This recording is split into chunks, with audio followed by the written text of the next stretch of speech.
પણ ગામમાંથી ગાંઠિયા લઈ આવાય ને ફટાફટ શાક તો થઈ જાય. પણ મારી પાસે પૈસા નથી, પૈસા લાવો.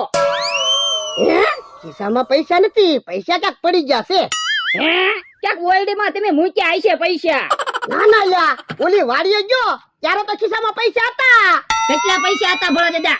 ઈ ખબર ના, 7-8 હજાર રૂપિયા હશે. હે તો ક્યાંક પૈસા પાડ્યા લાગે. આ ઈ હાસું તારું? તો તમે ઓલી વાડીએ ગયા ત્યારે કયા રસ્તે થઈને આલ્યા થા? એ ગયો તાર આમ કેહાની વાડીએ થઈને ગયો તો આવ્યો ને તાર અમથાની વાડીએ થઈને આવ્યો. તો તમે એક કામ કરો, અમથાની વાડી બાજુ જોઈ આવો અને હું કેહા કાકાની વાડી બાજુ જોઈ આવું. પૈસા પડ્યા હોય તો જડી જાય ને. એ હારું હબજા. ક્યાં પૈસા પડ્યા છે? હે આયા પૈસા પડ્યા. હારું થયું પૈસા જડી તો ગયા. ગણી જો કેટલા પૈસા છે.